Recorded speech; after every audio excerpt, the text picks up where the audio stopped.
미스트롯4 우승자가 제일 먼저 찾아간 곳, 화려한 방송국도 아니고 대형 콘서트장도 아니었습니다. 춘천의 낡은 재래시장, 후평 1단지 시장이었습니다. 앞치마를 두르고 토시를 끼고 직접 떡볶이를 볶던 그 여자.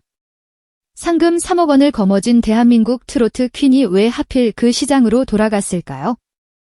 여러분 안녕하세요.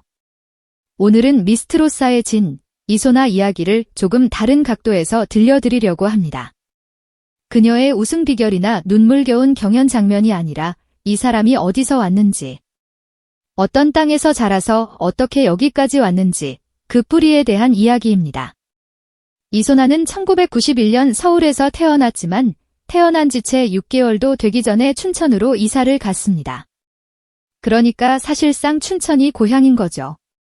남산면 산술이라는 작은 마을에서 어린 시절을 보냈고 엄마 손을 잡고 후평시장에 장을 보러 다니던 기억이 그녀에게는 가장 따뜻한 유년의 풍경이었다고 합니다.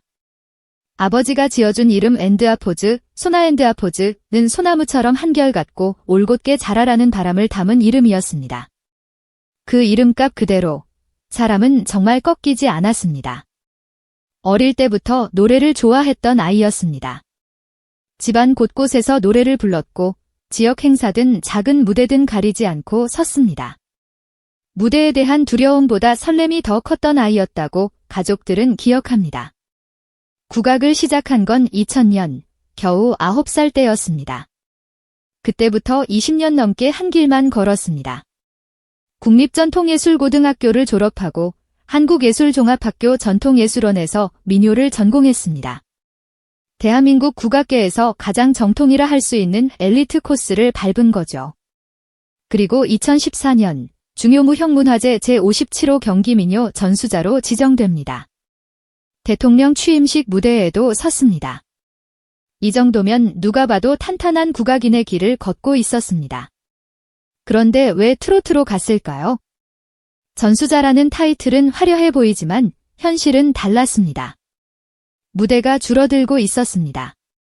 전통 공연의 기회는 점점 사라졌고 20년 넘게 갈고 닦은 실력을 보여줄 곳이 없어지고 있었습니다. 이소나 본인도 이렇게 말한 적이 있습니다. 무대가 사라져서 간절한 마음으로 도전했다고. 국악을 하면서 창작음악에 점점 흥미를 느끼게 됐고 그러다 자연스럽게 트로트라는 장르를 만났다고 합니다. 하지만 그 전환이 결코 쉽지는 않았습니다. 국악과 트로트는 발성 방향 자체가 다릅니다. 감정을 실어내는 방법도 다르고 몸에 배어있는 소리의 결이 완전히 다릅니다.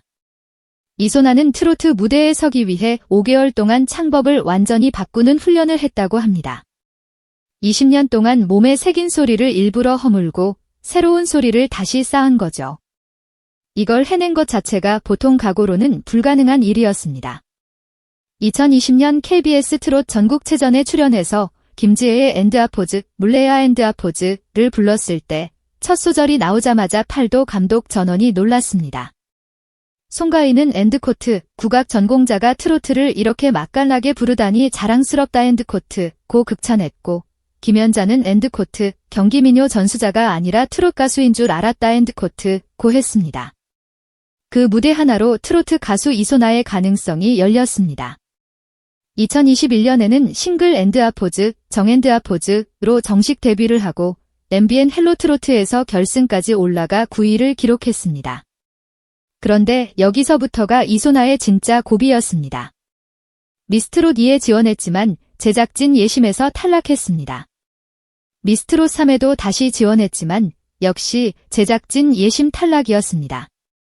본선 무대에 올라가 보지도 못하고 카메라 앞에 서보지도 못한 채 떨어진 겁니다.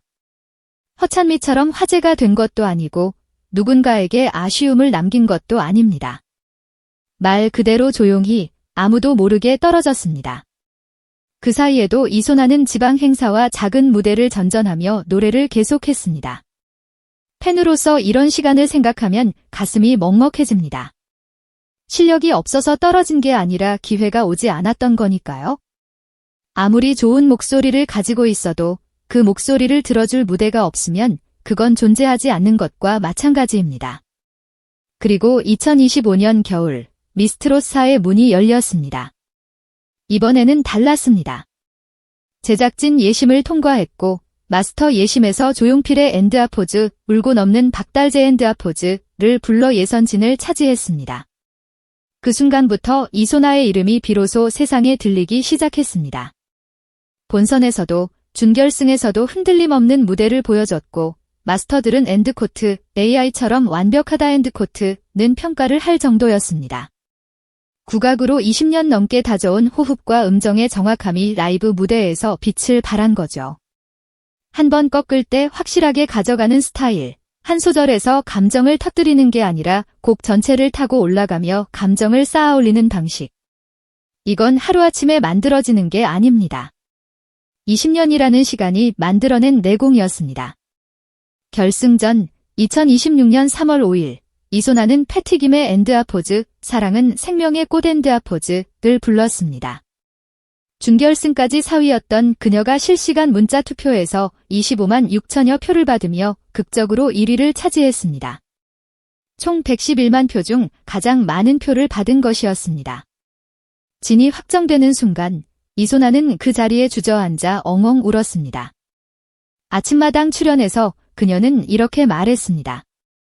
그 순간이 너무 경황이 없어서 예상치 못해서 그냥 울음이 바로 터졌다고. 결승전 현장에는 몸이 불편한 어머니도 와 계셨습니다. 휠체어를 타고 오셨는데 경호팀과 작가분들이 도와서 겨우 무대까지 오셨다고 합니다. 어머니가 딸의 우승을 확인하고 처음 하신 말씀이 있었습니다. 엔드코트, 주리한테도 이런 좋은 날이 오는구나 엔드코트. 이 한마디에 모든 게 담겨 있었습니다. 수십 년의 고생, 병원 생활, 그리고 딸의 무명 시절까지. 그 모든 시간을 견뎌온 가족에게 마침내 찾아온 한 줄기 빛 같은 순간이었습니다. 그런데 이소나가 우승 후 제일 먼저 한 일이 뭐였는지 아십니까? 바로 고향 춘천으로 내려간 겁니다. 2026년 3월 7일 우승한 지 이틀 만에 춘천 후평 1단지 시장의 엔드아포즈, 손안의 분식 엔드아포즈지라는 간판을 내걸고 1일 분식집을 열었습니다. 100인분의 분식을 직접 만들어 시장 상인들과 시민들에게 대접하겠다는 게 그녀의 우승 공약이었습니다. 왜 하필 후평시장이었냐고 물으니까 이소나는 이렇게 대답했습니다. 어릴 때 엄마 손을 잡고 장을 보러 다니던 곳이라고. 그 소중한 추억이 깃든 곳에서 시민분들께 대접해드리면 좋겠다고 생각했다고요. 이른 아침부터 시장에 나가서 재료를 사고 앞치마를 두르고 토시를 끼고 중식도로 직접 재료를 손질했습니다. 떡볶이를 볶고 어묵을 끓이고 순대를 찌고 주부 6년 차의 솜씨가 그대로 드러나는 손놀림이었습니다. 100인분으로 시작한 음식은 예상보다 빨리 동이 났고 급하게 50인분을 추가로 준비했는데 그것마저 전부 소진됐습니다. 시장은 말 그대로 인산인해였습니다. 우승을 축하하는 현수막이 곳곳에 걸렸고 사인을 받으려는 줄이 끝없이 이어졌고 과거에 인연이 있던 이웃들의 안부 인사가 쏟아졌습니다. 상인들은 엔드코트, 난리가 났다 엔드코트며 웃었고 시장에는 오랜만에 활기가 돌았습니다. 이소나는 그날의 소감을 이렇게 말했습니다. 마치 장원급제하고 돌아온 것 같아서 얼떨떨하면서도 행복했다고. 그 표현이 참 정확하다는 생각이 듭니다. 옛날에 과거 시험에 붙은 선비가 고향 마을로 돌아올 때 온 동네 사람들이 나와서 축하해주던 그 모습. 2026년 춘천 후평시장에서 그 풍경이 그대로 재현된 거죠. 달라진 건 선비 대신 앞치마를 두른 가수가 서 있었다는 것뿐이었습니다. 그리고 이 이야기에는 후속편이 있습니다. 원래 미스트롯4 전국 투어 콘서트 일정에 춘천은 포함되어 있지 않았습니다. 서울, 인천, 부산, 대구, 광주 같은 대도시 위주로 짜여 있었거든요. 그런데 춘천 시민들의 응원이 워낙 뜨거웠고 이소나를 향한 고향의 지지가 확인되면서 제작사 측에서 급히 춘천 공연을 추가했습니다. 9월 5일 강원대학교 백령아트센터. 춘천의 딸이 드디어 고향 무대에 정식으로 서게 된 겁니다. 단순히 일정 하나가 추가된 게 아닙니다. 한 도시가 한 사람의 가수를 품어준 결과이고 한 사람의 가수가 그 도시를 잊지 않은 결과입니다. 팬의 입장에서 보면 이소나라는 사람의 매력은 무대 위의 완벽함만이 아닙니다. 이 사람에게는 뿌리가 있습니다. 20년 넘게 국악 한 길을 걸으며 소리를 몸에 새긴 뿌리, 춘천이라는 땅에서 자라며 형성된 정서의 뿌리, 그리고 가족이라는 뿌리. 그 뿌리가 깊으니까 무대 위에서도 흔들리지 않는 거고 우승을 해도 화려한 곳이 아니라 낡은 시장으로 돌아가는 겁니다. 요즘 시대에 이런 가수가 또 있을까요? 상금 3억 원을 부모님을 위해 쓰겠다고 말하고 우승 공약으로 재래시장에서 떡볶이를 볶는 사람. 어쩌면 그래서 25만 명이 넘는 사람들이 이 사람에게 표를 던진 게 아닐까 싶습니다. 노래 실력만으로는 설명이 안 되는 사람 자체에서 느껴지는 진정성 같은 것, 그게 이소나가 가진 가장 큰 무기였을지도 모릅니다. 4월 7일 오늘 방송된 KBS 아침마당의 미스트롯 사탑5가 처음으로 지상파에 동반 출연했습니다.